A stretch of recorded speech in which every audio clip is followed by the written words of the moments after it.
Okay, so for the function, my limit L is the limit as n goes to infinity of the ratio, so -1 to the n plus 2, x minus 5 to the n plus 1, n plus 1, 5 to the n plus 1, over -1 to the n, x minus 5 to the n over n times 5 to the n, which is the limit as n goes to infinity of -1 x minus 5 times n over n plus 1 times 5.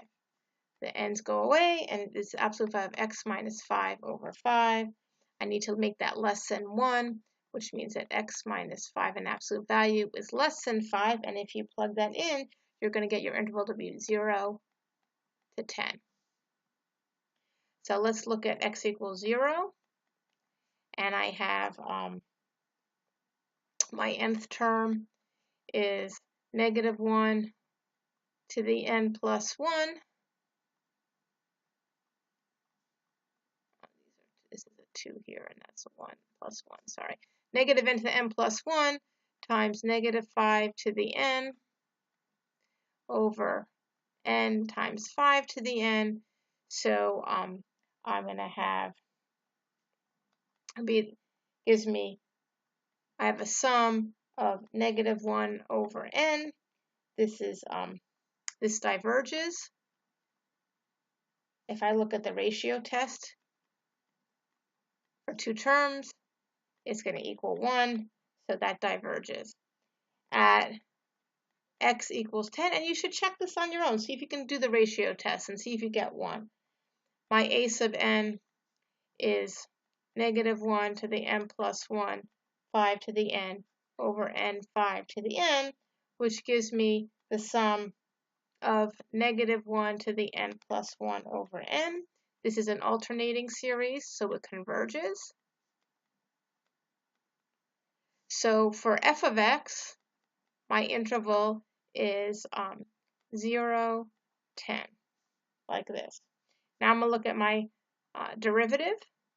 So f prime of x equals the sum as n equals 1 to infinity of -1 to the n plus 1 n x minus 5 to the n over n 5 to the n. The n's go away, so I'm going to look at 0, and I have a sub n equals -1 to the n plus 1 times -5 to the n minus, whoops, sorry, this is minus 1 here, over 5 to the n, and that equals 1/5. And so by the nth term test, it diverges. And I'm going to look at x equals 10, and I have a sub n equals -1 to the n plus 1, 5 to the n minus 1 over 5 to the n, which equals -1 to the n plus 1 over 5. And this also diverges by the nth term test. So I have for f prime of x, my interval is 0, 10.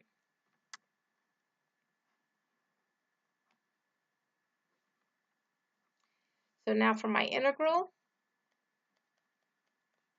that's going to equal the x, that's going to equal n equals 1 to infinity of -1 the n plus 1 x minus 5 to the n plus 1 over n times n plus 1, 5 to the n.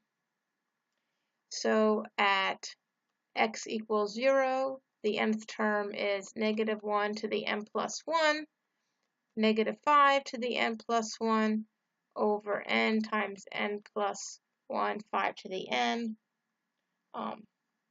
which is going to equal 5 to n over n plus 1, and that goes to 0, so it converges. And at x equals 10. A sub n is negative 1 to the n plus 1, 5 to the n plus 1 over n times n plus 1, 5 to the n, which is negative 1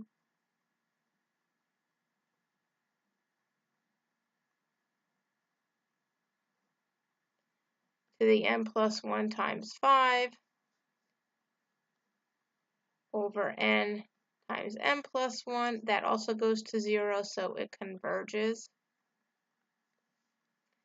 And so for this one, it is 0 to 10.